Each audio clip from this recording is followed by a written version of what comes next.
तो आपने योजना में देखा कि एक प्लानिंग करके बकरी और बकरी का बच्चा जंगल के राजा को अगर जंगल से बाहर भगा सकते हैं, आज हम अगर एक शानदार प्लानिंग हम कर लें तो क्या लगता है कि हम आगे नहीं बढ़ सकते, अपनी टीम को जिता नहीं सकते?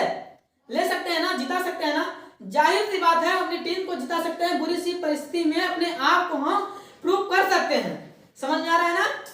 क्योंकि 60% योगदान आपकी सक्सेस में एक की गई शानदार प्लानिंग का होता है, यानी कि 60% योगदान आपकी सफलता में आपकी प्लानिंग का होता है। अगर आपकी प्लानिंग शानदार है तो सक्सेस 110% मिलनी ही मिलनी है। समझ में आ रहा है ना? तो आपकी अपलाइन आपको जो भी प्लानिंग करती है, आपके गुरु आपके प्रमोशन के लिए, आपके लक्ष्य के लिए आपको उस पर काम करना होगा। अगर आप उस चीज पे ईमानदारी से काम करेंगे, आपने एक शानदार प्लानिंग करके रखी है, तो आप कहीं भी अपनी टीम को जिता सकते हैं, किसी भी क्षेत्र में कुछ भी अचीव कर सकते हैं। समझ में आ रहा है ना? अब आगे बात करते हैं। योजना के बाद आता है तालमेल। क्या आता है? तालमेल। हमारी टीम में तालमेल का होना बहुत जरूरी है। तालमेल, ये शब्द में भी ही इसका अर्थ छुपा हुआ है। ताल यानी कि कदम। ताल का मतलब क्या है?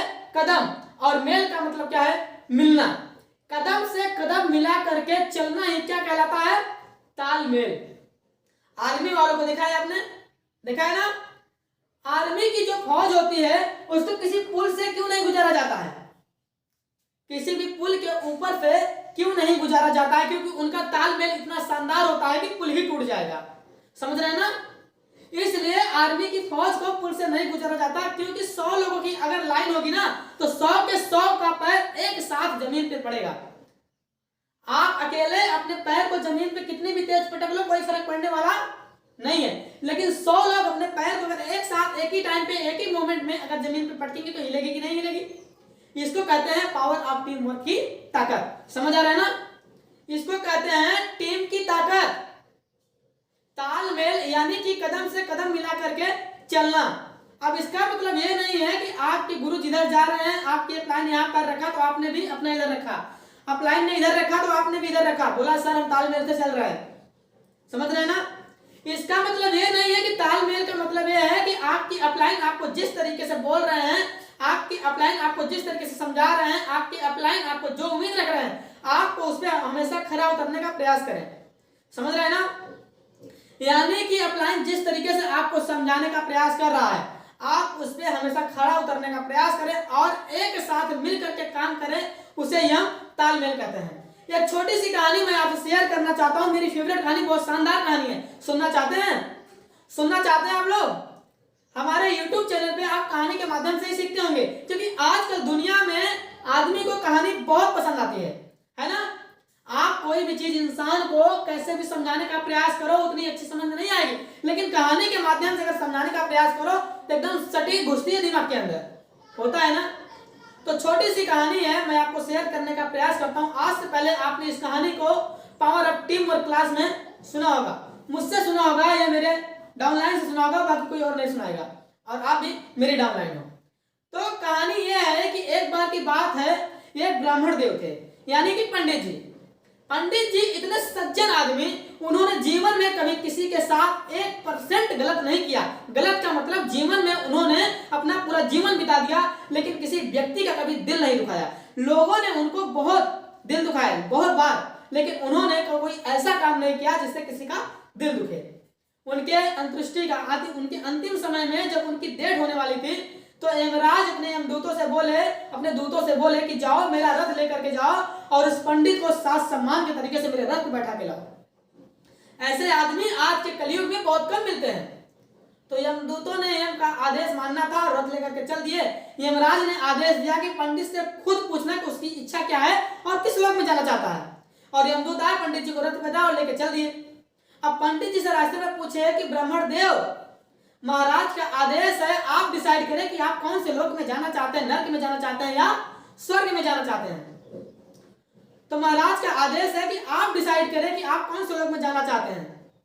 जैसे ही यमदूतों ने यह बात बोली तो पंडित जी बोले, देखिए भाई, हम तो तुच्छ प्राणी है, पृथ्वी लोक पे जीवन बिताए हैं, सिर्फ सुना है कि नरक में तकलीफें होती हैं, स्वर्ग में आराम। हमें आप दिखा दीजिए, हमें जहां सही लगेगा हम वहीं ठहर जाएंगे। अब यमदूतों को आदेश था, यमदूत लेके चल दिए नर्क की तरफ। जैसे ही नर्क दरवाजे के करीब पहुंचे थे, चीखने चित्कारने की दर्द भरी आवाजें, चीखने चित्कारने की दर्द भरी आवाजें पंडित जी के कान में पड़ने लगी, क्योंकि नर्क लोग की तरफ जा रहे थे। पंडित जी बोले भाई कहाँ पहुंच रहे हैं? पंडित जी दूत बोले नर्क लोग में भाई। तो बोले जितने पापी हैं सब नर्क लोग में आते हैं, उनके पापों का दंड यही दिया जाता है। पंडित जी बोले चलो देखते हैं। जैसे ही यमदूत यम का रथ नर्क के दरवाजे के पास पहुंचता है, दरवाजा खुलता है, नर्क के अंदर जैसे ही प्रवेश करते हैं पंडित जी तो देखते हैं क्या है, इतनी गंदगी, इतनी गंदगी, इतनी गंदगी, बेशुमार गंदगी, सीमा नहीं जिसकी, सीमा से पार गंदगी। देखते क्या है कि कोई हाथ पैर, कोई पैंट आधा चढ़ाए है उतरा जा रहा है, कोई शर्ट भी ढंग से नहीं पहन पा रहा है, कपड़े फटे हैं, नोचे हैं, हालत सबकी बेहाल है। खाना लोग खा रहा है तो ऊपर से खा रहा है, पानी डाल रहा है तो ऊपर से पी रहा है, आधा बाहर गिर रहा है, आधा बिखर रहा है, आधा मुंह में जा रहा है, कोई ढंग का इंसान नहीं। वहां 2 मिनट पंडित को ठहरना मुश्किल हो गया और वहां से चल दिए। पंडित ने देखा कि एक चीज है जो इनके साथ गलत की गई कि इनके हाथ का जो फोल्डिंग पॉइंट है, यानी कि जो कोहनी है वो फोल्ड नहीं हो रही है, क्योंकि वहां पे लकड़ी की एक जो डंडी है वो बांध के रखी हुई है, जिसकी वजह से हाथ फोल्ड नहीं हो रहा था। यानी कि अगर वो पानी पी रहे हैं तो सीधा मुंह में नहीं जा रहा है, ऊपर से डाल रहे हैं, क्योंकि हाथ फोल्ड नहीं हो रहा है, जिसकी वजह से वो पानी फैल जा रहा है। समझ रहे हैं ना? खाना खा रहे हैं तो ऊपर से खा रहे हैं, आधा मुंह में आधा बिखर जा रहा है, और ये इनके साथ गलत हुआ है, जिसकी वजह से ये सही से रह नहीं पा रहे हैं। पंडित जी बोले कि चलो स्वर्ग चलते हैं। स्वर्ग के दरवाजे पर जैसे करीब पहुंचते थे, पंडित जी को सुखद महसूस हो रहा था। आपने कई बार देखा होगा, मंदिर मस्जिद के दरवाजे जैसे करीब पहुंचते हैं, मंदिर परिसर के जैसे ही प्रवेश करते हैं तो हमारी सारी टेंशन, सारी शंकाएं, सारी बाधाएं दूर हो जाती हैं, हम हल्का फील करने लगते हैं, कंफर्ट फील करने लगते हैं। यस, उसमें ऐसा नहीं होता कि वहां भगवान होते हैं, बल्कि ये होता है कि वहां का वातावरण शुद्ध होता है। समझ रहे हैं ना? तो जैसे जैसे पंडित जी स्वर्ग के करीब पहुंचते हैं तो पंडित जी को अच्छा महसूस हो रहा था। स्वर्ग के अंदर दरवाजे में जैसे ही प्रवेश के देखते क्या है, इतना सुंदर दृश्य, इतना सुंदर नजारा कि देख करके एकदम प्रसन्न हो गए पंडित जी की आत्मा खुश हो गई। जगह जगह पे हरियाली, कई कई प्रकार के रंग के फूल, तितलियां उड़ रही हैं, लोग एकदम सच तरीके से बैठे हुए हैं, किसी प्रकार से कोई टेंशन नहीं है, कोई दिक्कत नहीं है, कोई परेशानी नहीं है, सब एकदम सुंदर तरीके से बैठे हैं। कोई किसी को खाना खिला रहा है, तो कोई किसी को कपड़े पहना रहा है, तो कोई किसी को नहला रहा है, तो कोई किसी को पानी पिला रहा है, तो कोई किसी को गीता पढ़ के सुना रहा है, कोई किसी को कुरान पढ़ के सुना रहा है, और इस तरीके से लोग एक दूसरे की सेवा कर रहे हैं, एक दूसरे की मदद कर रहे हैं। लेकिन पंडित जी ने एक चीज कॉमन देखी कि स्वर्ग में भी लोगों के हाथों में लकड़ी वो फंटी बंधी हुई थी, हाथ फोल्ड स्वर्ग के लोगों के भी नहीं कर रहे थे। यानी कि स्वर्ग के जो लोग थे हाथ उनके भी फोल्ड नहीं कर रहे थे, नर्क के लोगों के हाथ उनके भी फोल्ड नहीं कर रहे थे, लेकिन नर्क में गंदगी मची हुई थी और स्वर्ग में एकदम साफ सुथरा माहौल था, एकदम सुंदर माहौल था, सब खुश थे, सब प्रसन्न थे, सब कामयाबी का जश्न मना रहे थे। लेकिन जब पंडित जी ने फर्क देखा, कॉमन चीज तो देखी कि कॉमन चीज ये है कि दोनों के हाथों में क्या बंधी है? लकड़ी। और जो फर्क देखा तो फर्क ये था कि नर्क में सब अपना अपना अपना अपना अपना कर रहे थे। खाना खा रहा था तो खुद खा रहा था, पानी पी रहा था तो खुद पी रहा था, कपड़े पहनने का प्रयास खुद कर रहा था, नहाने का प्रयास खुद कर रहा था। लेकिन नर्क में कोई भी अपना नहीं कर रहा था, सब दूसरे की सेवा कर रहे थे, सब दूसरों के लिए जी रहे थे।